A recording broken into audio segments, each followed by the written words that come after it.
Podręcznik dobrej jakości powstaje około 2 lat. Złożony proces tworzenia, zaangażowania wielu osób, od nauczycieli przez metodyków po redaktorów, grafików, korektorów, pozwala przygotować dla najmłodszych tak ważną dla nich książkę. Oto jak tworzymy podręcznik. Powstanie podręcznika poprzedza długi okres koncepcyjny. Tworząc podręcznik, mamy cały czas na uwadze potrzeby dzieci. Cykl rozwojowy, wiek dziecka, możliwości poznawcze, ponieważ dzieci 6, 7, 8-letnie to jest przede wszystkim myślenie konkretne. Podręcznik w edukacji małego dziecka jest jednym ze źródeł wiadomości. Jego znaczenie wzrasta wraz z wiekiem dziecka i kolejnymi szczeblami edukacji.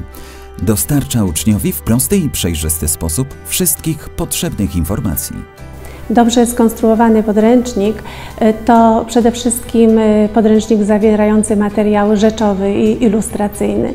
Materiał i formę przekazu, która jednocześnie aktywizuje i motywuje ucznia. Aby stworzyć dobry podręcznik, wielokrotnie jest analizowane, korygowane i badane każde zdanie, każda ilustracja, kolejność wprowadzania zagadnień, liter.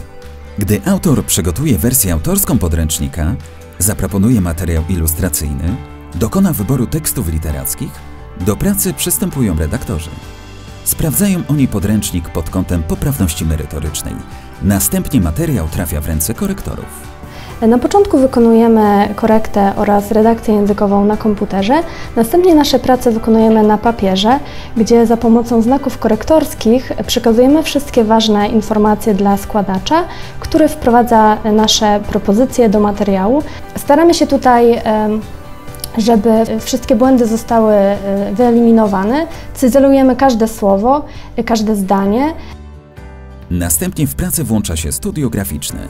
Czuwa ono nad nadaniem nie tylko atrakcyjnej, ale przede wszystkim spełniającej wymogi dydaktyczne formy.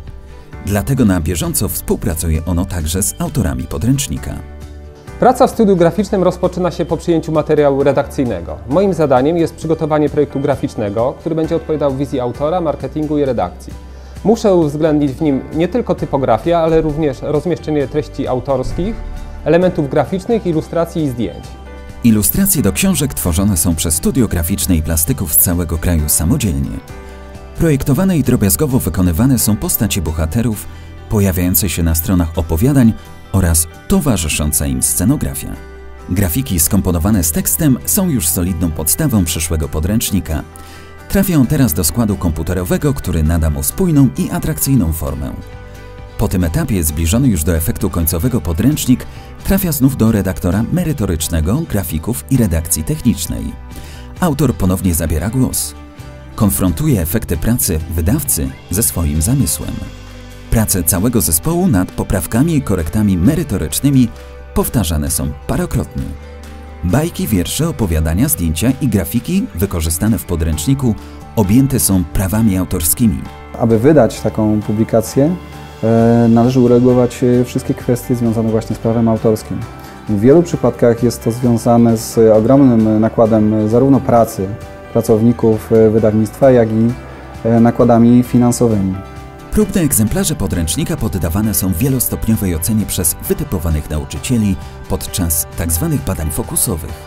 Dzięki temu wiemy przed ostatecznym drukiem, co w nim uzupełnić, poprawić, zmienić, zanim trafią w ręce milionów uczniów. Nieodłączna w całym procesie jest współpraca z działem marketingu.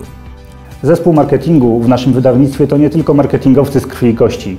To także ludzie, którzy mają doświadczenie w pracy z dziećmi, mają doświadczenie pedagogiczne. Nasza współpraca z nauczycielami, metodykami i autorami pozwala stworzyć dobry podręcznik. Przygotowany podręcznik trafia do MEN, gdzie jest recenzowany pod względem merytorycznym, dydaktycznym i językowym. Po akceptacji podręcznika materiał wysyłany jest do drukarni. To ostatni i równie ważny etap. Tutaj książka nabiera kształtów i kolorów. Książki po wydruku są pakowane i rozsyłane do księgarni w całym kraju, skąd trafiają do uczniów. Tak długi i złożony proces tworzenia podręcznika pozwala opracować bardzo dobrej jakości książkę. A wszystko po to, by dzieciom i nauczycielom uczyło się z niej jak najlepiej.